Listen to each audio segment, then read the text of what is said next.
Hi everyone. മലയാളത്തിൽ ഇപ്പോൾ latest ആയിട്ട് റിലീസായ വാഴ 2 biopic of A billion rose കണ്ടു. ഒരു അടിപൊളി മൂവിയായിരുന്നു. ഇതിന്റെ ഫസ്റ്റ് പാർട്ട് ഇറങ്ങി അത് ഹിറ്റായ ഒരു ടൈമിൽ തന്നെ ഇവര് ഹാഷിറും അവരുടെ ടീമിനെ വെച്ച് സെക്കൻഡ് പാർട്ട് ചെയ്യുമെന്ന് അനൗൺസ് ചെയ്തായിരുന്നു. അപ്പൊ തന്നെ എല്ലാവരും എക്സൈറ്റഡ് ആയിരുന്നു. ഞാനും അത്യാവശ്യം കാത്തിരുന്ന ഒരു മൂവിയാണ്. എന്നാൽ പോലും കുറച്ച് ക്രിഞ്ച് ആവൂ എന്നുള്ളൊരു ഫീൽ ഉണ്ടായിരുന്നു ഈ മൂവിയിൽ. പക്ഷെ ഒട്ടും തന്നെ ഒരു രീതിയിലും ക്രിഞ്ച് ആകാത്ത, ഒരു ഭാഗത്തും പാളിച്ചയില്ലാത്ത അടിപൊളിയായിട്ടുള്ള ഒരു എന്റർടൈൻമെന്റ് ആയിട്ടുള്ള ഫീൽ ഗുഡ് മൂവി അതായിരുന്നു ഈ മൂവിയുടെ എക്സ്പീരിയൻസ്. മെയിൻ ആയിട്ട് എടുത്തു പറയാനെന്ന് പറഞ്ഞാൽ സ്റ്റോറി അടിപൊളിയാണ്. തുടക്കം തൊട്ട് എൻഡ് വരെ നമ്മൾ ഒട്ടും ബോറടിപ്പിക്കാത്ത, ആവശ്യമില്ലാത്തൊരു സീനുകളും ഇല്ലാത്ത, അങ്ങനെ അടിപൊളിയായിട്ട് ചെയ്തു വെച്ചേക്കുന്ന ഒരു മൂവിയാണ്. പലർക്കും റിലേറ്റ് ചെയ്യാൻ പറ്റുന്ന രീതിയിലുള്ള ഒരു സ്റ്റോറിയാണ്. പിന്നെ ഫസ്റ്റ് പാർട്ട് പോലെ തന്നെ കുറെ ഫീൽ ഗുഡ് എലമെന്റ്സും അതുപോലെ തന്നെ ഇമോഷണൽ ആയിട്ടുള്ള കുറെ എലമെന്റ്സും ഒക്കെ ഉള്ള, പിന്നെ അത്യാവശ്യം മോറൽസ് ഒക്കെ ഉള്ള ഒരു സ്റ്റോറിയാണ്. പിന്നെ മൂവിയിലെ ആക്ടിങ് പറയുകയാണെങ്കിൽ ഹാഷിറും അവരുടെ ഒരു ടീം എന്ന് പറഞ്ഞാൽ അത് അവർ അടിപൊളിയായിട്ട് തന്നെ ചെയ്തു വെച്ചിട്ടുണ്ട്. അതിൽ ഹാഷിറിന്റെ ചെറിയ ചില എക്സ്പ്രഷൻസും കാര്യങ്ങളൊക്കെ, ചെറിയ ചില ഡയലോഗ്സ് ഒക്കെ, അതൊക്കെ അടിപൊളിയായിട്ട് വർക്കായി. തിയേറ്ററിൽ എല്ലാവരും പൊട്ടിച്ചിരിക്കുന്നുണ്ടായിരുന്നു.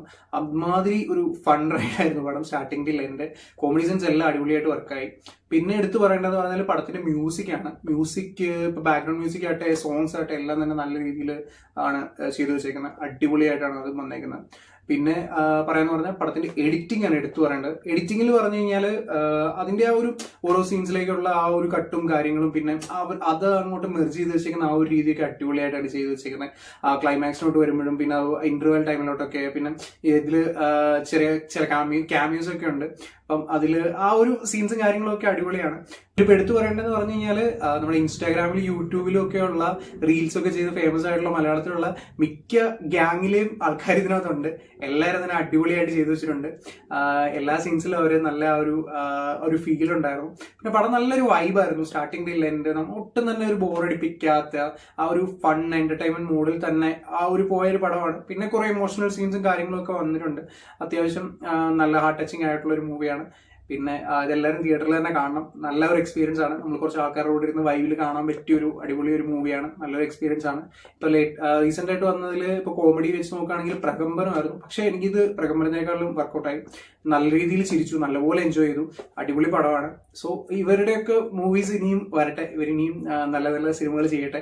നല്ല എന്താ പറയാ, നല്ല കഴിവുള്ള ആക്ടേഴ്സ് ആണ്. ഇപ്പൊ ഹാഷിറാണെങ്കിൽ പോലും പുള്ളിക്കാരൻ ഇൻസ്റ്റാഗ്രാം റീൽസ് കാര്യങ്ങളൊക്കെ ചെയ്ത് അതൊരു വേറെ ലെവൽ. പക്ഷെ ഈ മൂവിയിൽ ഇപ്പൊ കണ്ടപ്പോൾ നല്ലൊരു എന്താ പറയാ, നല്ലൊരു ആക്ടറിന്റെ ആ ഒരു എല്ലാ രീതിയിലുള്ള കാര്യങ്ങളും ഉള്ള ഒരു ആക്ടറായിട്ടാണ് ഫീൽ ചെയ്യുന്നത്. സോ ഇവർക്കൊക്കെ പുതിയ പുതിയ പ്രോജക്ട്സ് ഇനിയും വരട്ടെ.